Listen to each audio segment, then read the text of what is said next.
Bonjour,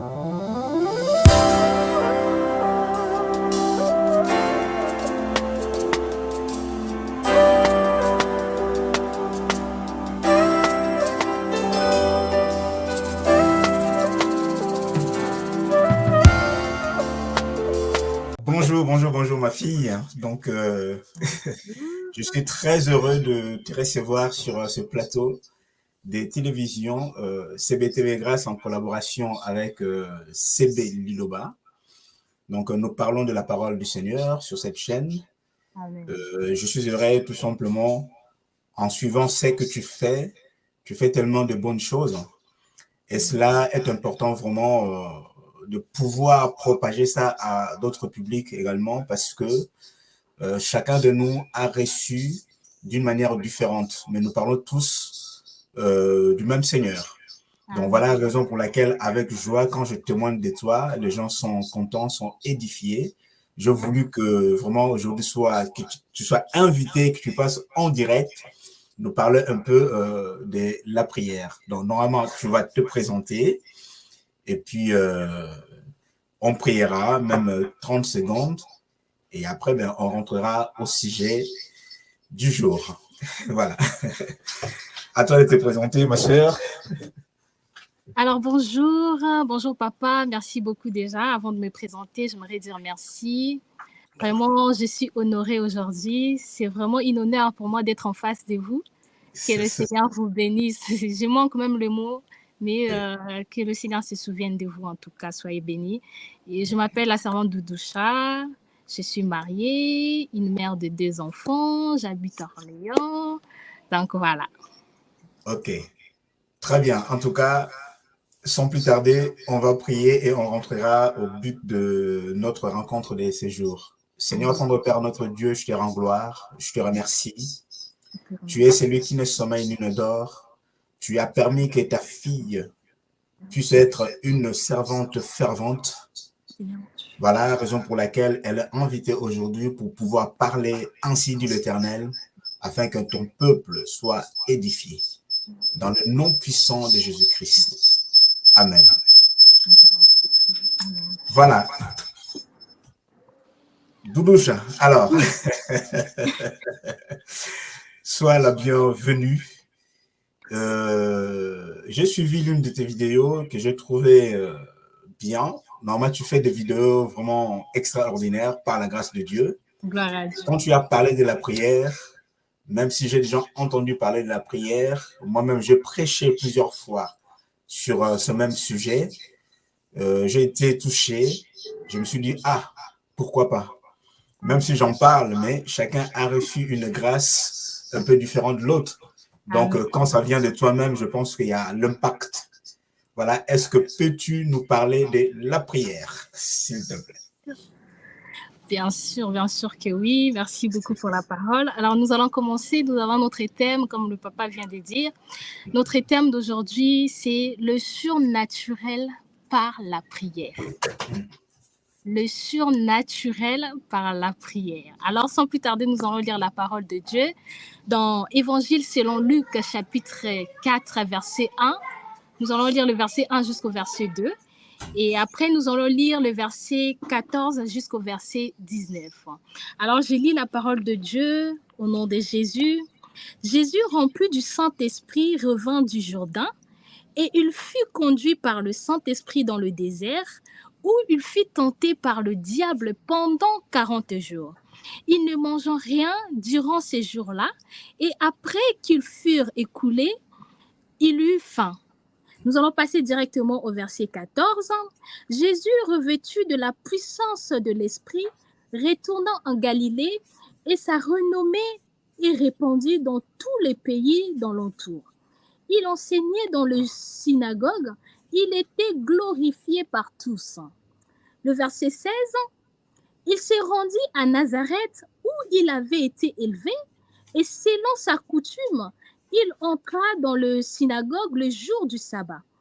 Il s'éleva pour faire la lecture et on lui remit les livres du prophète Ésaïe. L'ayant déroulé, il trouva l'endroit là où on a écrit « L'Esprit du Seigneur est sur moi, Parce qu'il m'a oint pour annoncer une bonne nouvelle aux pauvres, il m'a envoyé pour guérir ceux qui ont le cœur brisé, pour proclamer aux captifs la délivrance et aux aveugles le recouvrement de la vue, pour renvoyer libres les opprimés, pour publier une année de grâce du Seigneur. La parole du Seigneur. Amen, amen, amen. Le surnaturel par la prière. Alors, vous savez, aujourd'hui, pour entretenir une relation, nous avons besoin de la communication, c'est-à-dire téléphoner de temps en temps, envoyer des messages, utiliser les réseaux sociaux. Cela permet d'entretenir une relation. C'est de la même manière que nous, les enfants de Dieu, pour entretenir une relation avec Dieu, nous avons besoin de la prière. Amen. Alors, c'est quoi la prière? La prière, c'est un dialogue d'un chrétien avec Dieu. La prière est une communication. La prière est un échange qui entretient le lien d'un enfant de Dieu avec son Père, d'un chrétien avec Dieu. Alléluia. Et Amen. le surnaturel, c'est quelque chose qui dépasse les naturels. En d'autres termes, je peux dire le miracle de Dieu, la manifestation puissante de l'Esprit, la main puissante de Dieu qui se dégage. C'est ça le surnaturel. Alors, si vous êtes un homme de prière ou une femme de prière, cela va vous pousser à provoquer les surnaturels, à appeler les choses qui dépassent l'attendement humain, c'est-à-dire le miracle de Dieu, comme je viens de le dire, la manifestation prophétique plus élevée, la main puissante de Dieu, c'est ça le surnaturel. Alors aujourd'hui, on ne peut pas parler de surnaturel sans pourtant parler de la prière. C'est la prière qui provoque le surnaturel. Donc, on ne peut pas provoquer le surnaturel sans pourtant passer par la prière. Alléluia. Alléluia. Et l'exemple vient de la Bible. Nous venons de lire dans Évangile selon Luc. Jésus-Christ était un homme de prière.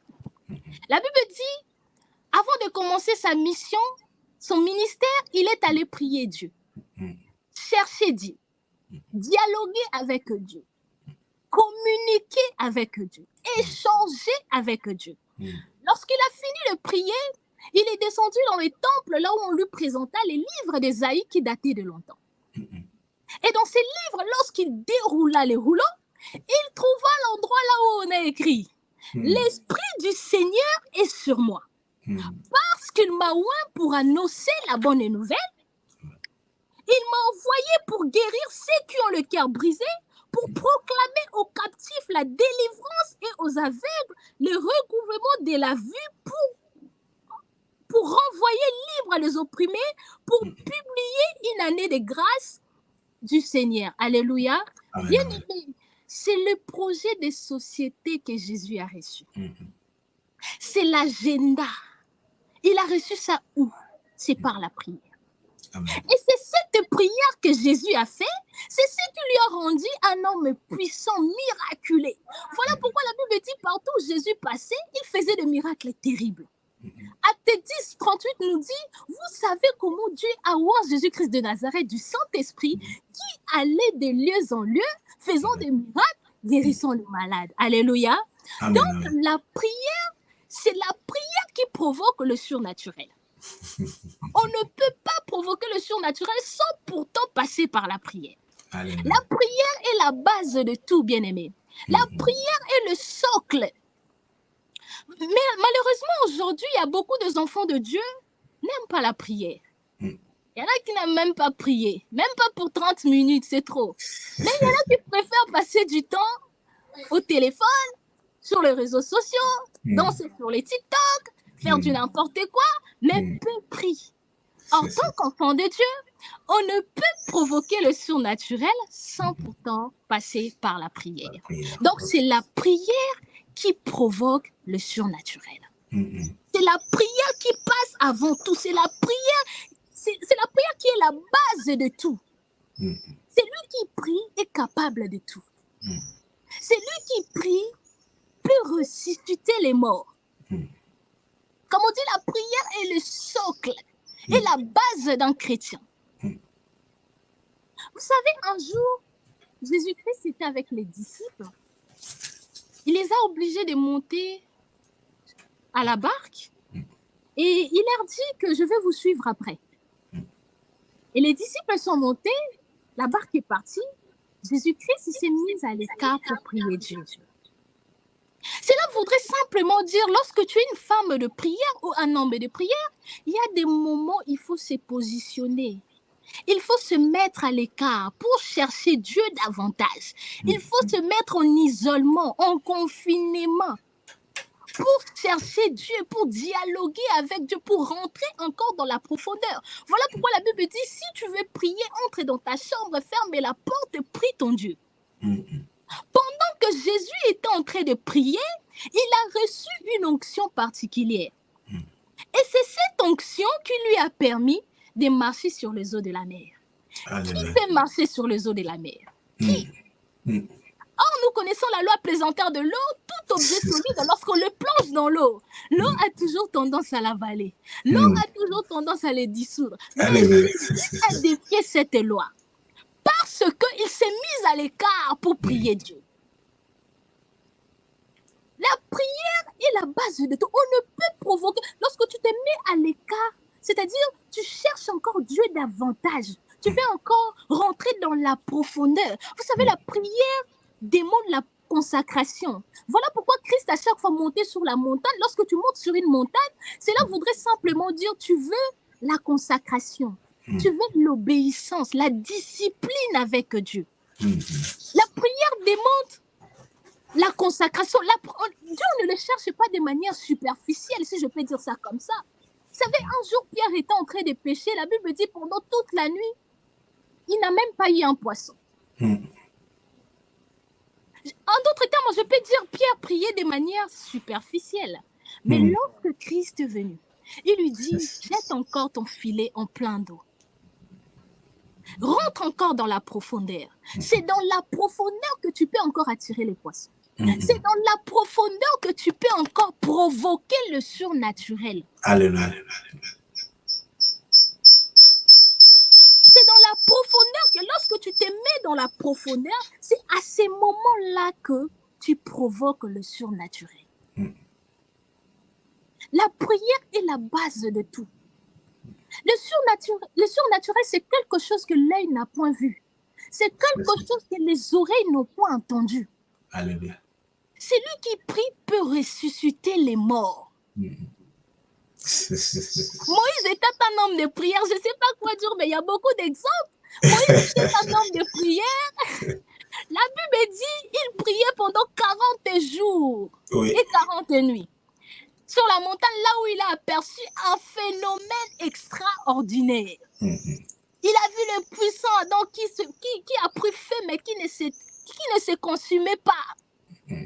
Mais la Bible dit, lorsqu'il a fini de prier, il est descendu, son visage rayonnait. Amen. Voilà pourquoi Moïse, devant la mer Rouge, il devrait manifester ce qu'il a reçu pendant qu'il était dans la prière. Et il a pris son bâton, il frappa dans l'eau. L'eau s'est séparée en deux et les enfants d'Israël ont traversé. On ne peut pas négliger la prière. Alors, je vais me permettre de te couper un petit peu parce que la prière, telle que tu es en train de l'exprimer, vraiment c'est efficace, hein, parce que là on parle du socle. Amen. C'est vraiment un socle efficace. C'est-à-dire que le socle, c'est la base de tout. C'est une fondation. C'est-à-dire que quand on bâtit, on veut construire une maison, s'il n'y a pas une bonne fondation, c'est pour ça qu'on creuse, on fait un terrassement, on fait couler de béton armé et tout. Lorsque l'édifice va monter, quel que soit le vent, la tempête, la maison ne peut pas s'écrouler. Mais si la fondation est mal faite, la maison s'écroule. Hein? À moindre petit vent, la maison coule. Alors, pour ne pas trop t'interrompre, je voulais juste que tu dises au peuple de Dieu, dans la prière, par rapport à ton expérience personnelle, as-tu un témoignage que Dieu a fait dans ta vie?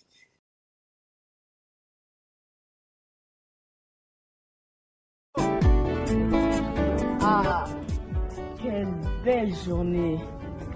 mais d'un coup, j'ai envie de méditer la parole de Dieu. Mais je ne sais pas comment m'y faire. J'ai une idée! Alors, vous savez, sur YouTube, il y a une chaîne qui s'appelle Sebeliloba. Et du coup, cette chaîne vous parle de la parole de Dieu, de certaines méditations, de choses diverses par rapport à Dieu. Et donc, du coup, je vous invite à vous S'abonner.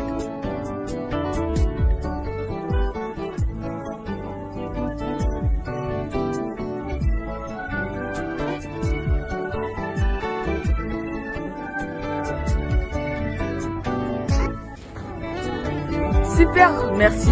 Mais quel est le contexte de cette vidéo? La méditation. D'écrire en live. De la bonne évangile. Il y aura bien sûr des sketchs. Ah, merci beaucoup.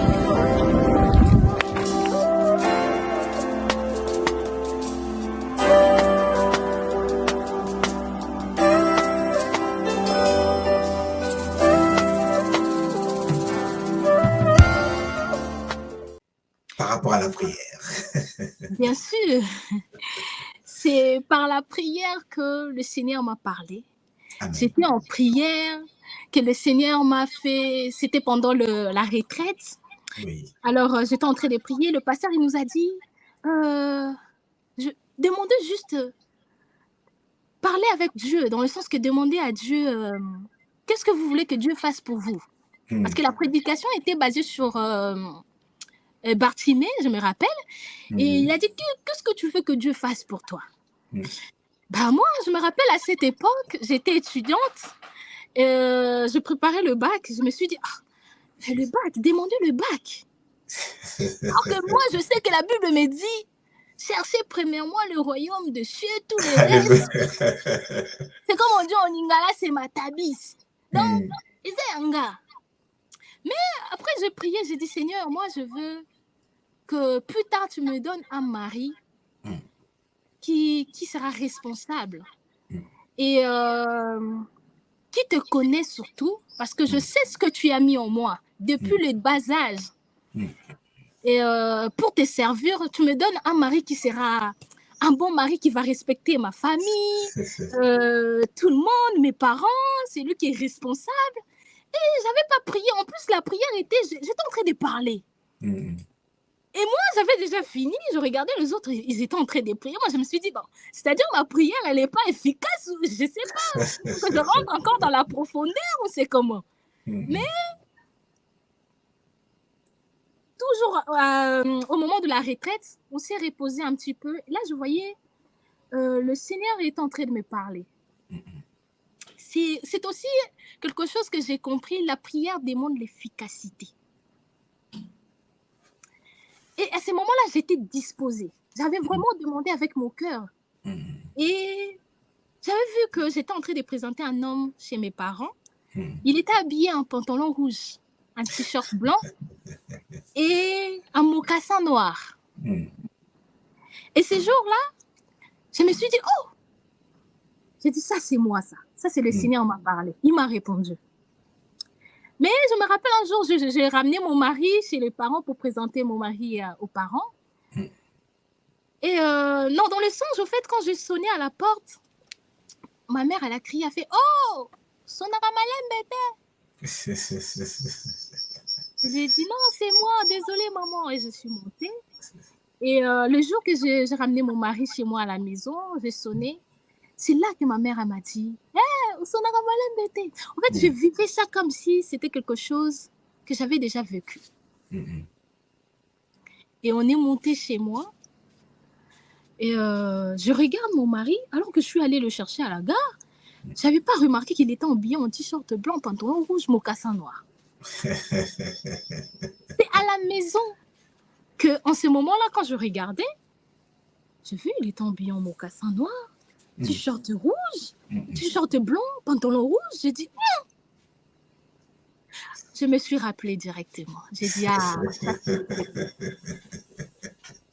ça c'est le Seigneur. Donc, voilà. Gloire à Jésus, gloire à Jésus, gloire à Jésus, gloire à Jésus. Donc, voilà, frères et sœurs, dans la prière, c'est vrai que chacun de nous, quand on croit en Jésus, nous avons des expériences différentes. Oui. Dieu fait tellement de choses. Ce que Doudoucha vient de dire, ça peut paraître petit, mais c'est énorme. Énorme. C'est énorme. Quand on est dans le Seigneur, pour voir comment le Seigneur nous parle, quelque part, on n'a pas besoin, parce que, bon, aujourd'hui, hélas, certaines personnes, quand ils ont besoin de quelque chose, que ce soit spirituel, c'est vrai que tout ce qui est matériel, au départ, c'est spirituel. Après, ça se concrétise matériellement. Beaucoup tellement, ils ne se focalisent pas sur le socle, sur la base. Et cet fait que souvent le doute s'installe et que le résultat devient souvent lointain. Mais lorsque nous vraiment, on se base sur le socle, dans le temps du Seigneur, les choses se concrétisent. Amen. On n'a pas besoin d'aller courir derrière quelqu'un pour dire « Ah voilà, impose-moi la main parce que j'ai besoin de ceci, de cela. » En examinant un peu le témoignage de Doudoucha, on voit que Doudoucha n'a pas été quelque part pour aller... Non, elle a confiance, elle avait confiance en son Dieu. Parce que le jour de sa rencontre avec son Seigneur, c'était elle avec son Dieu. Amen. Et avec des enseignements, elle a compris que la prière, c'était quelque chose de très important dans la vie d'un enfant de Dieu. Voilà le témoignage de notre sœur servante, fervente de Dieu. Amen. Voilà. Je sais que, permettez-nous, parce que il y aura encore d'autres épisodes, il y aura des parties, parce que la prière, elle est tellement, si on continue là, donc on ne va même pas dormir. On va rester devant nos écrans, parler des témoignages. Il y en a énorme. Donc ça, ce n'est qu'un avant-goût. Frères et sœurs, votre servante reviendra nous parler encore de la prière et d'autres enseignements que le Seigneur lui a déjà mis à cœur, qu'elle a déjà diffusé, mais on va essayer au fur et à mesure de diffuser beaucoup de choses sur cette chaîne CB Liloba. Voilà, frères et sœurs, soyez bénis. Amen. Au nom de notre Seigneur Jésus-Christ. Amen. Amen.